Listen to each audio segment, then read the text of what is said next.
The most interesting guests in the music industry, entertainment, art, and politics step into the studio for Turning Point with Frank MacKay. And now, Turning Point with Frank MacKay. Welcome to Turning Point. Our very special guest today is Janet Langhart Cohen. She's been called the First Lady of the Pentagon, and she has been a broadcast journalist for many years, and she wears many hats. Janet, welcome. Thank you, Frank, and congratulations on your first year. Yeah, thank you. Almost there, almost at our first year. You've had a lot more than 1 year. And yes, and I'm probably a whole lot older than you are, but I did. And I remember doing television, oh my God, since my days in Chicago. Back in 1970, I did the weather on CBS, the owned and operated station WBBM. Yeah.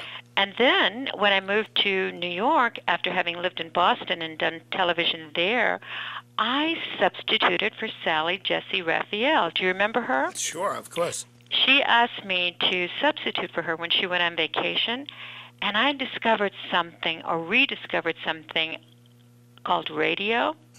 I had only been a listener before, but then I got a chance to do radio. And after doing television, radio is just, it's heaven, because you don't have to think about your hair or your makeup, how you look. Yeah. And there's something special about a radio show where when you're talking to people, whether it's a guest or callers, I think you get the real person because they're not self-conscious. They have an anonymity when they're on. And you just really, I think, get a better interview. What year was that? Sally Jesse Raphael, I think it was 1978 because it was during the Iranian hostage crisis. Yes. And she had gone on vacation. I remember talking about that as one of the current events, and callers were very concerned about that. But that was 1978. You've seen a lot of people come and go since then. Oh, my goodness. I started in television, as I mentioned, at CBS in Chicago. And the great Walter Cronkite was the anchorman at that time. And, of course, there was Chet Huntley and David Brinkley. I got to meet both Mr. Cronkite and David Brinkley. And, of course, there was Ted Koppel, who did Nightline, and a show that I did with NBC called America Alive. In 1979, it was a national show we did with Bruce Jenner and Jack Linkletter's son. Or Art Linkletter's son, right. Jack, yes. And that show that we did with live spots all around the country was the precursor to Nightline. Nightline was really the first national evening show that had to do with news that had live spots. You know, we take that for granted now with the new media where you can email and text and Twitter. We thought we were doing something back then of having live shots. So that's how far back I go, Frank. What was thought of that? In other words, were people saying, "Are you crazy having live shots on a news show?" I mean, they were saying, "Are you daring?" Because there, it was, you never knew if the sound was going to be good, if the picture would be there, if the IFBs that we wear in our ear, the little plugs you see Sure. people now, they still have those. Would you be able to hear? Would there be a delay where you'd be talking and the person's voice would come up 2 or 3 seconds, and you'd have this blank look on your face because you're waiting for the answer? The audience has heard it, but you haven't. So it was really pioneering, and it was fascinating, and it's been interesting to have a career to see all of that evolve. I remember the year we got our first television, 1949. We were the first in our block to have a TV. So I have seen our industry of communications and media evolve, and now I'm seeing that we're taking giant steps. I mean, who can keep up with all that's out there? You mentioned Sally Jesse Raphael, but you also mentioned 3 legends, and Brinkley and Cronkite. And when you talk about legends in broadcasting, when you talk about that era, you don't mention women. I mean, there just weren't any. Well, because we weren't there. Nancy Dickerson was really on national television as a journalist before even Barbara Walters. And of course, Barbara Walters was my role model. I would watch her on the Today Show and wanted to look like her, talk like her, and certainly do the in-depth interviews that she did. And she is indeed a trailblazer, because even though she was one of the first women on television on a national basis, she had to struggle like I had to struggle to do interviews of substance. They wanted to give women either the celebrity interviews or the cooking interviews or the fashion interviews, and all of those are significant and important, but in those days, and this was just as the women's movement was evolving again, we wanted to not be like men, because being a woman is enough, but we wanted to have parity in the kind of subjects that we got assigned. And so it was a very different world then. As most industries, women are or kept back from catching up and getting the equality. But Barbara Walters, Nancy Dickerson, I know I'm leaving some other women out. I remember the days when on Meet the Press, the women reporters that were on, they were mostly print reporters that would come on. They were wearing hats like the ladies in church would wear. They'd wear hats on TV and sometimes gloves. So it was a very, very different era, and we women have always been capable. It's just that we haven't always had the opportunity. And once given the opportunity, we take it and run with it, from Barbara Walters to Oprah. You are listening to Janet Langhart Cohen, and we're talking about the industry, about the broadcast industry and women's role in it. What was your first role, or what was your first job in the industry? Oh, wow. I was the phone girl on WGN TV in Chicago. That was my first television job. And what you would do was kind of like the lottery. They would pick telephone numbers. They pick your home number, Frank. Yeah. And they would say, and it was about a 5-minute show in between the news or some program, and we'd come on. It would be a guy doing the announcing, and I would be sitting there with my legs crossed, looking, very like I'm going to turn the wheel of fortune or something. Right. And I would say, your telephone number is 317-257 and 4 other numbers. That was all I could say, and that was all the union, my union after, would allow me to say. Well, they'd allow me to say more, but the programmer didn't want me to say more, because if I said more words, I'd have to get paid more money. But that was my first job, and I think I was about 28 or 29 or something, and I was on top of the world because I was modeling. I was a professional model, and to evolve from modeling to being on television, I mean, to show up in that little box in everybody's home made you an otherworldly person to everybody. And then when you'd walk on the street, to have strangers know you and you not know them, that was a whole other experience, becoming a celebrity of sorts. So that was my first job. And my second job was doing the weather for a small cable, I don't know if it was called cable back then, but Channel 26. And this was an outlet that had the blacks' view of the news. And I don't know how our news is any different, but I guess it's just covering black people. But they would also have the Polish view of the news and the Czech news view of the news, because Chicago, as everyone knows, is the largest Polish population outside of Poland, outside of Warsaw. So they had all the ethnicities represented, and I did the weather on that show.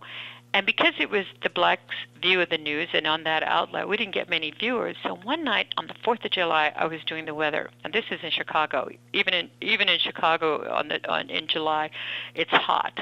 And I borrowed a friend's fur coat, and I put this fur coat on, and I knew everybody was watching, saying, "What is she doing in this fur coat?" And so as I was throwing to commercial to come back with the national forecast, I said, "I know you're all wondering why I'm wearing this fur coat. If you promise to come back, I'll show you what's underneath." And then when they came back, I, opened the coat and showed them the bikini I was wearing. Oh. And I got a call from a sweet little old lady on the south side of Chicago who said, "I watch you all the time, and you're a nice young lady. You don't have to do that to get ahead." Well, she was nice to say that, but after that, that's when CBS called me and said, "We want you to do the weather on our station." Wow. You also grew up in a world that was not very diverse. No. My book, From Rage to Reason, My Life in Two Americas, the two Americas that I talk about are the two Americas that I've lived in. I was born in 1941, and it was a very segregated society, even in Indiana, where I was born, Indianapolis, Indiana. It didn't have the signs up the way they did in the Deep South, but it was an apartheid situation. It was segregated. I went to all segregated schools, and I grew up in a government project that was designed only for black people. And I saw that time. Looking back, we didn't notice it as much as now when I recollect. I said, oh, geez, the Indiana was Klan country. The Grand Dragon had his headquarters there. But looking back, it seemed like a romantic time because I think our families and teachers sheltered us from that society, that world. We knew that it existed. That was one of the inspirations for us to study harder, to be better, to work twice as hard because we know we'd have to do that to get half as much in life. But it was a very, very different world. And now I live in the America of promise. It was more the America of prejudice then. And despite some of the problems we're having, with an African-American president, you're seeing some of those things resurface. But we've taken some giant steps. And as I said to you, Frank, before we got to talk to everyone else, that I've lived long enough to see two Americas, to see my country evolve. And America and I have kind of come of age together because I didn't always feel, I always loved this country, but I didn't always feel a part of this country because of the racism and the separation and segregation. But when my husband, Bill Cohen, became Secretary of Defense under Bill Clinton, I got a chance to see the men and women who serve us in uniform in our military. I got to meet their families. I got to travel in war zones where they're serving and putting their lives on the line. And I saw how diverse our military is, not just in color, but in orientation, in gender, age, of course. They come from different regions of our country, from Appalachia to the barrios to the urban areas of the south side of Chicago and Harlem. I saw them all working together for our national security with their lives on the line. And we have the finest military in the world, and I think we give them everything they need to serve and survive, but they're not going to get rich being in the military. And they put their commitments out there and serve us. And I think we're free because of their commitment. Our values are important as a nation, but the people who serve us and protect those values. So when I saw them up close and personal, Frank, I looked at my flag altogether differently. When I sing the anthem, it was a different feeling. I remember going to Butler University. I was a student there, and I guess everybody's heard of Butler University now that we've been the great champs heading toward the national championship. But at any rate, I would stand when we'd have our football games, and I'd see my white classmates with their hand over their heart like mine, singing the anthem. And I used to feel, and I was like 18 years old, I would feel like, gee, I envy them. I wish I could feel about America like they do. And after being with our military at the Pentagon, I now too feel like they do. And while I still feel like I love America more than she loves us as a people, black people, I love this country. I got to go abroad and see other nations older than ours, and they would say to my husband, how do we get to be like you? How do we get to have your military? How do we get to have your democracy? How do we rise above classism the way America rises above classism? And I got to see my country from that perspective and realizing that we are the beacon. We are, forgive me for saying this if you have any international listeners or people from other countries, but we are the greatest nation in the world. Not because we're more powerful, just because we're able to rise above things like slavery, things like segregation, things like homophobia, things like gender prejudices. We're able to rise above it, and it was hard for me to see it growing up as a young, then colored girl. We evolved from being colored to Negro to African American to whatever. But I've seen this country evolve and bend toward justice, and it's just been a wonderful journey. On that note, when was the first moment you felt that an African American may actually be elected president of the United I States? still don't feel it. I'm still pinching myself. I grew up, as I mentioned, from a perspective that it was really hard to do anything but the roles that were prescribed for you by the larger society. When Barack Obama was running for president, I thought, isn't that noble? Isn't that wonderful? But he'll never make it. Not that he wasn't worthy or talented. I just didn't think America was ready. And I've often said, and I said this in my book, when people say, oh, black people have come a long way, I say it another way, Frank. I say white people have come a long way because we've always been capable of being the Colin Powells, the Barack Obamas, the Oprah Winfreys, in my case, the Janet Langhart Cohens. We've always had that capability, being Secretary of State like Condi Rice. We've always been able to do that. It is the larger society that wasn't ready for us to be that. We just didn't get invented with opportunity. It's just that we prevailed with opportunity. No question about it. Those days are over. The day Barack Obama was elected president, those days are over. It's a whole new world. Right. I think people changed their minds. I think with Brown versus Board of Education in 1954, as we see what happened in 2000 when the court stopped the count and we got George Bush, and some people can say, and we got Iraq, the invasion of Iraq, and our economy, that dreadful economy that I hope we're coming out of. But I'm still pinching myself to go back to your other question about Barack Obama. I never thought, and you'll ask most African Americans my age, we were hopeful that not only he would do it, just for sentimental reasons, for the struggle that we as a people have had in this country, but also for this country. We wanted to see America grow and say to the world, we're not the America of Jim Crow. We're not the America that's prejudiced and narrow-minded and bigoted. We are a different America.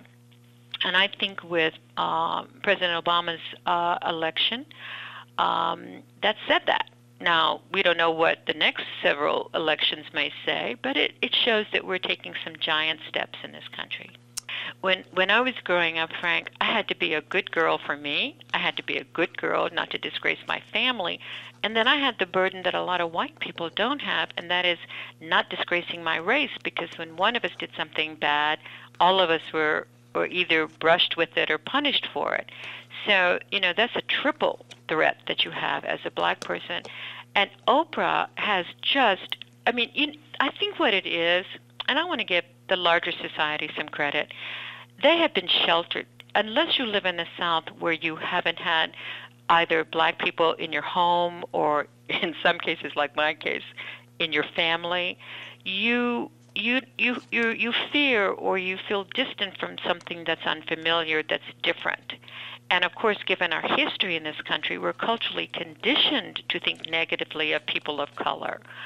And I think when you get exposed and rub up against people, Bill Bradley has often said, the basketball player who became senator, he has often said that playing sports, being with black athletes in the locker room, in social gatherings, on the court, enabled him to get past whatever biases that his cultural conditioning put on him, to see that people are just people. Black people want the same things that white people, that red people, that yellow people, that brown people want. We want to be safe. We want to be happy. We want to have homes and sing our songs, dance our dances, have our children have a better life than we do. We want all the things that everybody else wants.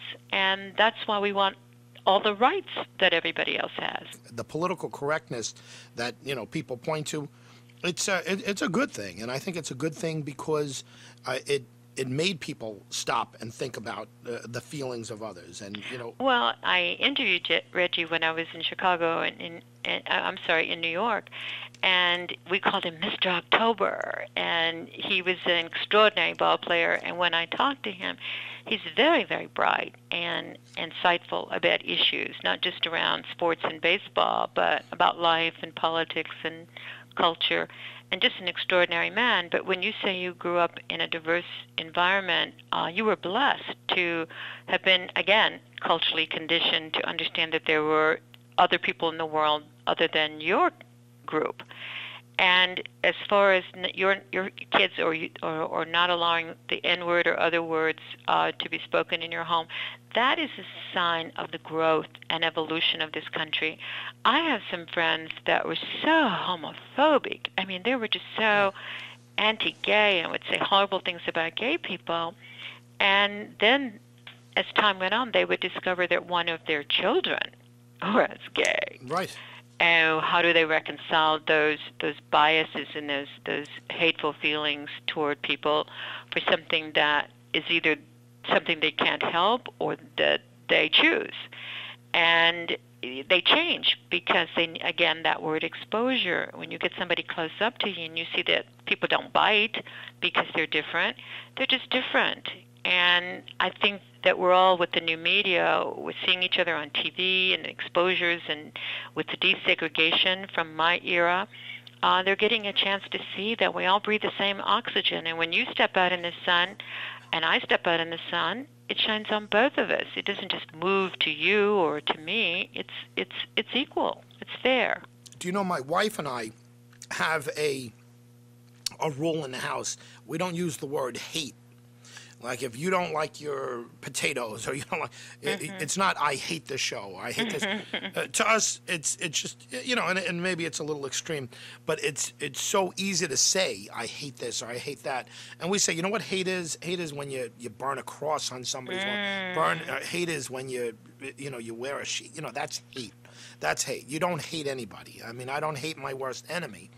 And, there's people you don't like, there's things you don't like, but hate, let's get away from the word hate. And I think just in general, I think more and more, and I don't mean that specific example, but I think more and more parents are being conscious of that because of I think, Frank, I think bravo to you and your wife. I think that is a great thing because words have power.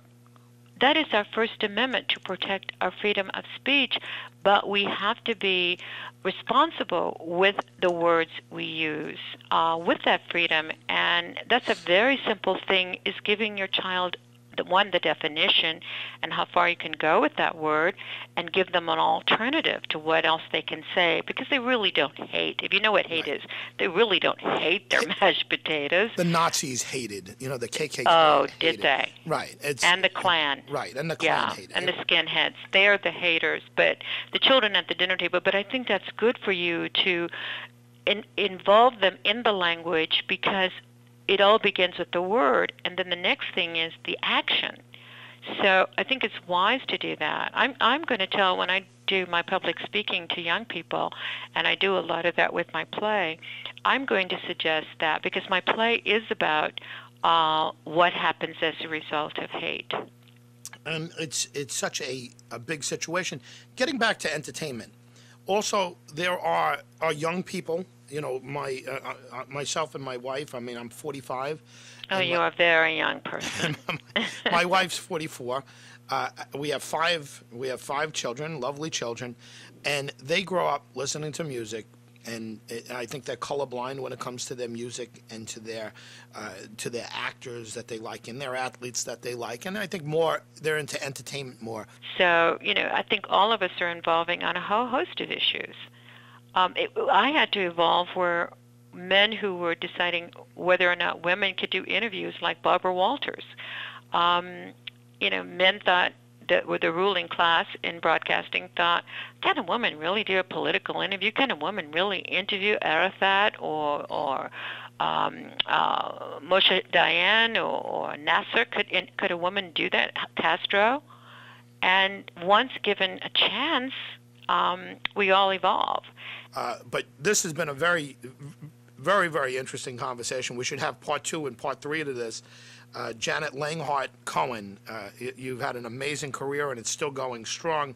It's been an honor to speak with you, and what you've endured, and what you've paved the way for people like Oprah Winfrey, who's obviously changed the world. Well, thank you, Frank. It's been an honor to talk to you and a pleasure. And there was somebody that came before me that paved the way, not only my mother and grandmother, but men like Dr. Martin Luther King Jr., who set the tone, who became America's martyr. Great men like Bobby Kennedy and John Kennedy. I mean, we all stand on the shoulders of those who came before us. Janet Langhart Cohen, thank you very much for being here. It's my pleasure, Frank. Thank you. And thank all of you for listening. Our very special guest has been the wonderful, the absolute great broadcast journalist and individual, Janet Langhart Cohen. Thanks for tuning in.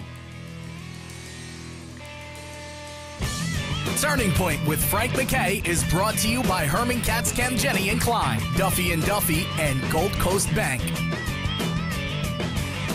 Turning Point with Frank MacKay was produced by Out of the Box Studios in Bohemia, New York. Executive producers Frank MacKay and Harry Oates. Director of Operations Corey Arnold. Audio and studio engineering Francis Kazmarek and James DeZigo of Sage Studios. Webmaster Eric Stoll. Radio segment producer James DeZigo. Hotel and accommodations provided by Ohiga Castle Hotel and Estates in Huntington, New York. Transportation services provided by Mark of Elegance Limousine in Hauppauge, New York. Catering services provided by Windows on the Lake in Ronkonkoma, New York.